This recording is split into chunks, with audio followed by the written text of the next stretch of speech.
Click করুন অ্যাপের bell আইকনে আর সাবস্ক্রাইব করুন এবিপি আনন্দ। সব সময় থাকুন খবরে।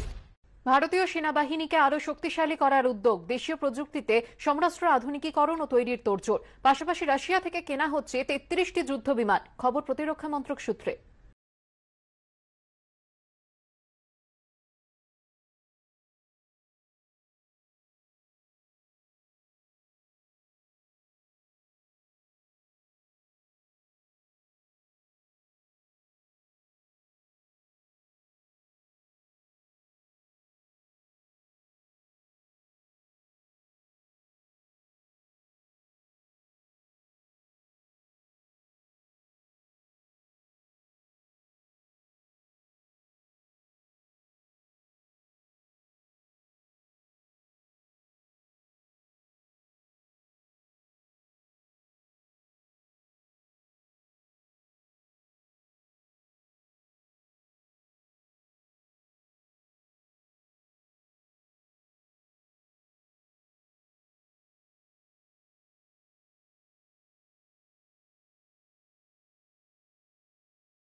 রাজীব গান্ধীর আমলে ভারতীয় বায়ুসেনার অন্তর্ভুক্ত হয় MiG-29।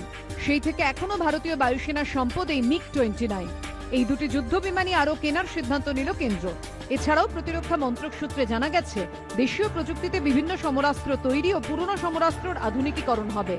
এর জন্য খরচ ধরা হয়েছে আনুমানিক 38,900 কোটি টাকা।